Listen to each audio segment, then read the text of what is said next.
Mura lang yung paninda namin kasi mas maraming mahirap na can afford ng mahal na pagkain. Di bali ng konti lang yung tubo, at least marami namang kumakain. Sigurado namang ang pagkain namin affordable, pero hindi naman siya tinipid sa ingredients. Dahil hindi naman kami nagtitimpla ng pagkain namin na tinitipid namin sa binibili namin mga panimpla na mumurahing panimpla lang. Nag-start ang business ko nung unang nag-birthday yung bunso kong anak. Nagluto ako ng mga merienda. Nagustuhan nila yung pagkain na niluto ko. Nagsabi sila sa akin na, bakit hindi ka kaya magtinda nito? So naisipan kong magtinda ng mga hinanda ko. Nag-start ako dun lang sa harap ng bahay namin. Lumakas siya, so lumipat na kami sa may tabi ng kalsada. Since 2013, nag-start kami hanggang ngayon. Awa ng Diyos, malakas pa rin ang osmosis.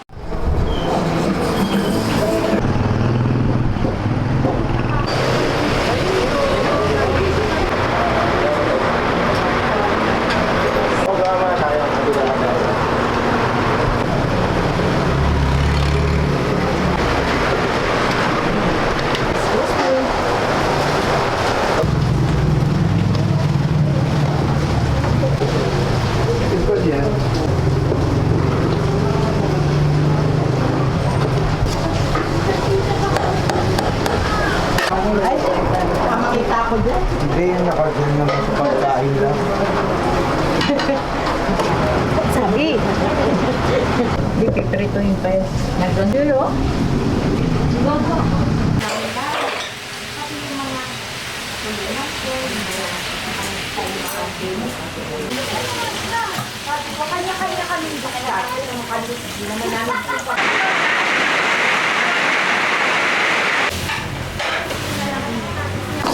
Ano po yan?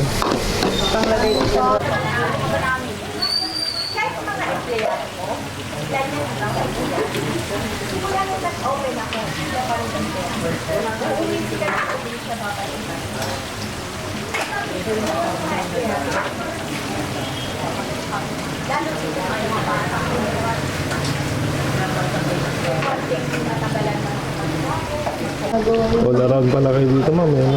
All around. kaya yung pancit. Yan. Good for 30. Hirang si Ana.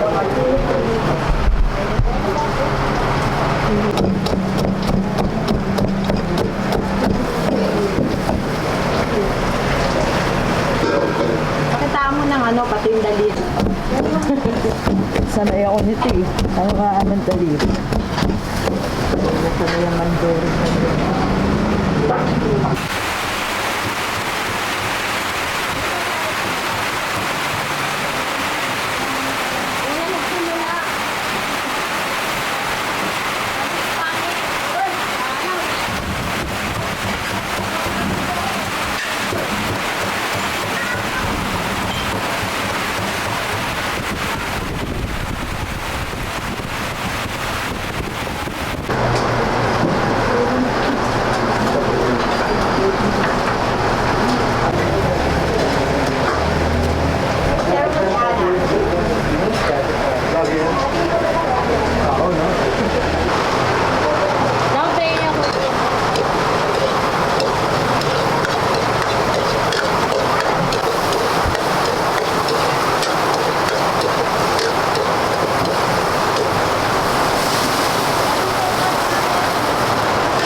mo na ba sinito?